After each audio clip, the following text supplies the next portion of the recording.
Horizontes do Jornalismo, por Carlos Eduardo Lins da Silva. Professor Carlos Eduardo, o Brasil subiu 18 posições no ranking mundial de liberdade de imprensa, divulgado pelo Repórteres Sem Fronteiras no início desse mês.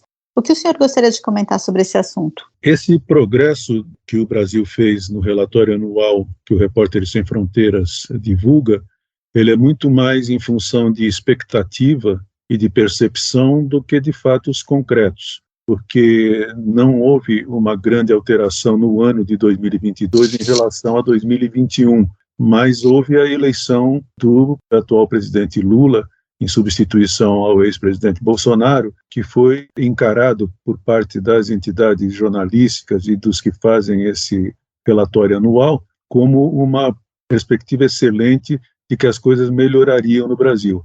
Embora o próprio relatório do Repórteres Sem Fronteiras diga que o Brasil é historicamente um país violento contra jornalistas e que isso não se alterou em 2022, eles acreditam que com a saída de Bolsonaro, e aí eu vou citar literalmente o que diz o relatório, que atacou sistematicamente jornalistas e veículos de comunicação no Brasil, a expectativa é de que as coisas melhorem, como de fato já melhoraram em 2023, e que isso leve o Brasil a continuar galgando posições em relação ao seu passado recente, que foi bastante ruim.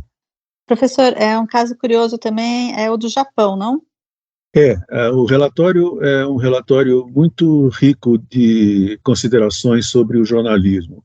A Noruega continua sendo o país, há vários anos que ela já ocupa a liderança, o país com mais liberdade de expressão no mundo. Em seguida vem a Irlanda e a Dinamarca. Os Estados Unidos, que começaram a decair muito durante o governo Trump, por razões muito similares às que levaram o Brasil a decair no governo Bolsonaro, está agora em 45º lugar. A Rússia em 164º.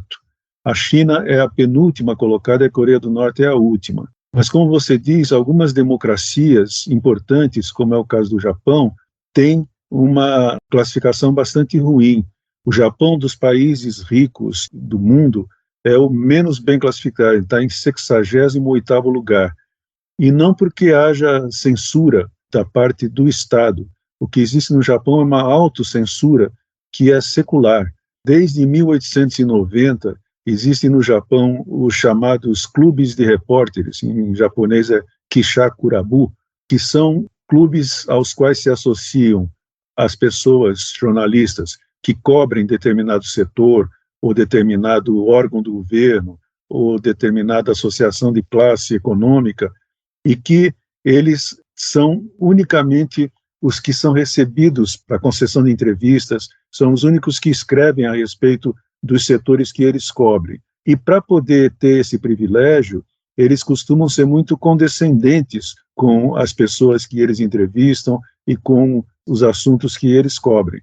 A autocensura no Japão é uma coisa histórica, já perdura 130 anos quase, e prejudica muito, de fato, a sociedade japonesa e prejudica muito, evidentemente, o jornalismo japonês.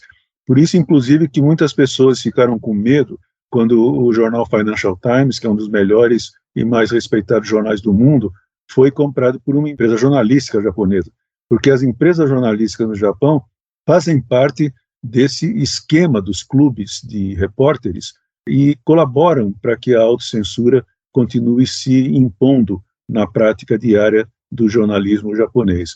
Felizmente, até agora, o Financial Times parece que não foi afetado por essa mentalidade dos Kisha Clubs japoneses, e espero que não seja. E a minha esperança, embora seja difícil que se mude, porque o Japão é um país extremamente conservador, que um dia a imprensa japonesa, os jornalistas japoneses comecem a se libertar dessa autocensura que eles se impõem. O jornalista e professor Carlos Eduardo Lins da Silva, colunista da Rádio USP, conversou comigo, Márcia Blasques. Horizontes do Jornalismo, por Carlos Eduardo Lins da Silva.